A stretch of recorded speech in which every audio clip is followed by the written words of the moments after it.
Hey YouTube, welcome to another edition of I Can Fix That. Well, where we try to fix things. I think I can fix that. Again, it's the dryer. My son came in to me this morning on his way to work. He wanted to dry his shirt. He works at the amusement park and says the dryer doesn't work.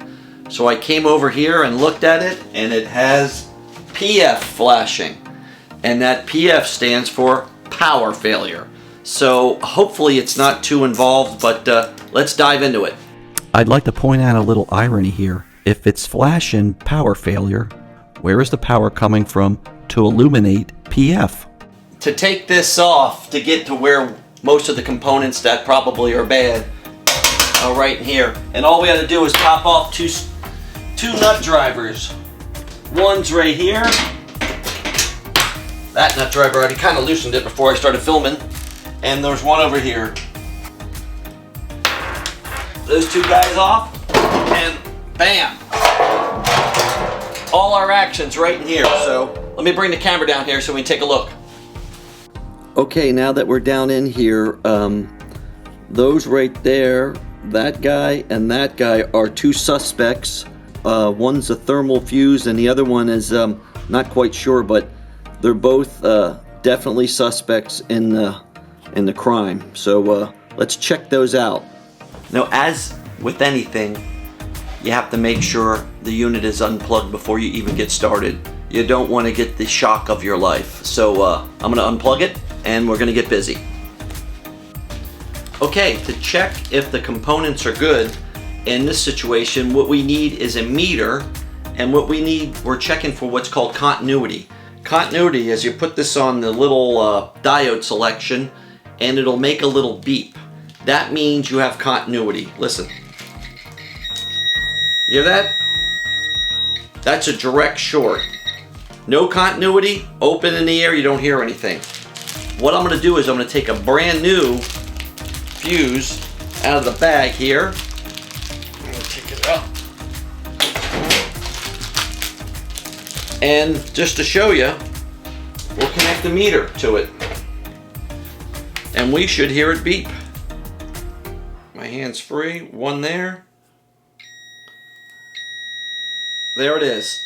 So we know that fuse is good. Now when we check down on the unit, if we have nothing, if it doesn't beep, we know that is bad. So let's go check it out.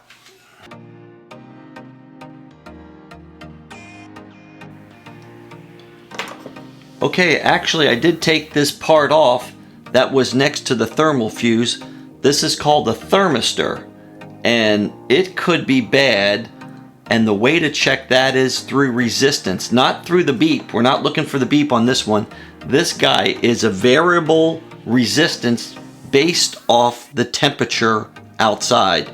So without getting too much detail, all we need to know is you put this on 20K resistance or 40K on an ohm meter, and we're looking for, since it's about, I don't know, 78 to 80 something in here in the laundry room, I said this should be right around 9K, 9,000. I'll take anything close to that. And I put it on there. It's 9.07. That is a winner. That means this guy right here is still good. So we don't have to worry about this. Let's keep moving and see if we can figure out what's wrong with this baby. Okay, instead of working in that hole down there, I took this whole assembly off, which is pretty easy to do. If you want to see how I did that, I actually have another dryer video on this channel, which I actually replaced the coils not too long ago. So we're back at it again. But anyway, it's so easy to work from here. I took this off. This is another thermistor, and it's an over temp. And we can check this one through continuity. If it beeps, it's good. And what will happen with this one, when the dryer, if it gets too hot, it'll break connection and shut it off so it doesn't burn everything up. But this should not be our problem. This would not give a power failure from the very start. This may, after it runs a while and it won't shut down, that could be our guy. But for our problem, I have to eliminate this. I'm going to put this back, and we're going to go down the line to the next guy. This next component down the line here is a thermal fuse. I didn't need to take it out all the way, but I wanted to clean it up. But there she is. If it beeps, it's good. And she's beeping. So that's good, but bad. That means we still haven't found the problem. So we're going to keep digging. Okay, so far we've checked 4 components. A fuse, which was a thermal fuse. A thermistor, which would be the sensing one that I showed you that we had out earlier. On the other part where the coils was at, we checked another thermistor there, high limit one. That all checked out. And the last one we checked was another thermistor, which is a thermal fuse, And that checked out okay. So all 4 check out okay. The good news is they check out okay. The bad news is it could be something worse. Maybe the circuit board or something like that. But once in a while, and I already know something I'm going to show you here. I cleaned everything up. I put it back together. I checked, make sure everything was tight. In the world of electronics, you get a gift. And I'm not saying it's going to last long. I'm still thinking it could be something different. But I went back over here and checked this out. Let me push down. I cleared it out.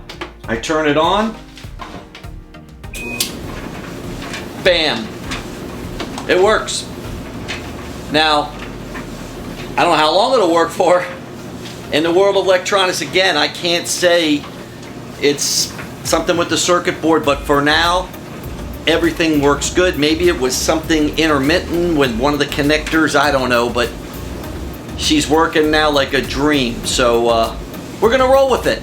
And again, I hope this was helpful. If not, you know, you'd have to keep searching. If it wasn't that for you, if you did everything and it's still, you had to go to the next thing, it probably is your circuit board, which is a lot of money. So anyways, good luck out there, and we'll talk to you next time.